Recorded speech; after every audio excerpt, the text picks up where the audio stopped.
Aménager son terrain pour limiter les conséquences d'un incendie de forêt.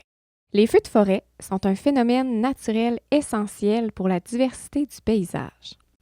Cependant, en étendant nos modes de vie et nos collectivités dans les zones forestières, nous augmentons les risques pour les biens et les personnes. Heureusement, il existe des moyens pour assurer votre sécurité malgré cette menace naturelle.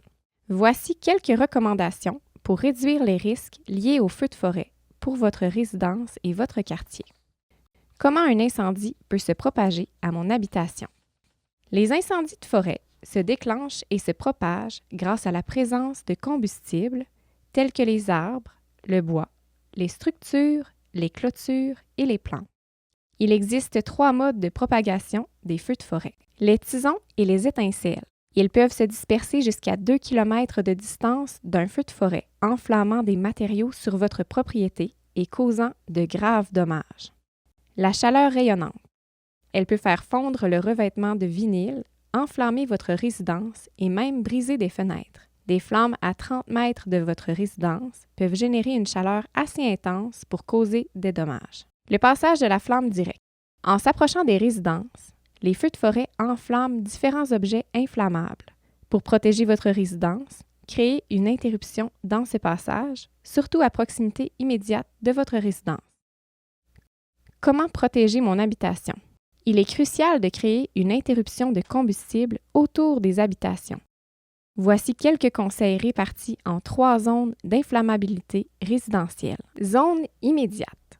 0 à 1,5 m autour de la résidence. Prévoyez une surface ininflammable d'au moins 1,5 m autour de la résidence et des structures attenantes. Utilisez des matériaux résistants au feu. Consultez le guide de construction IntelliFeu de la Sopfeu. Enlevez régulièrement les débris des gouttières. Fermez les espaces sous les terrasses, les balcons et la résidence pour éviter l'accumulation de tisons et d'étincelles. Installez un pare-étincelles sur la cheminée. Accordez la même attention aux remises et aux autres installations qui se trouvent sur votre terrain. Zone intermédiaire, 1,5 à 10 m. Privilégiez les essences feuillues d'arbres qui résistent aux feux de forêt et maintenez une faible densité.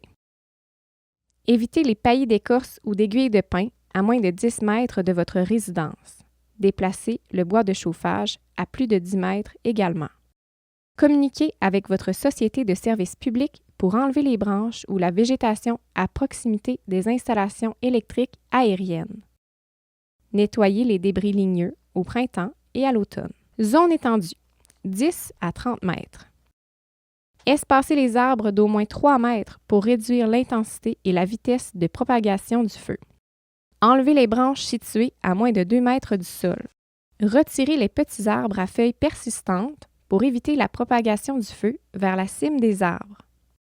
Nettoyez les débris ligneux et les arbustes inflammables. Avant de procéder à certains aménagements, vérifiez la réglementation en vigueur, notamment au niveau municipal.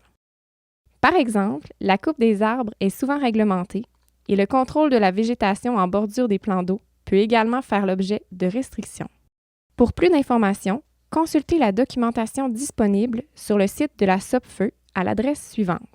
Pour toute question ou pour obtenir davantage d'informations, contactez notre équipe en aménagement du territoire à la MRC de Maria-Chapdelaine.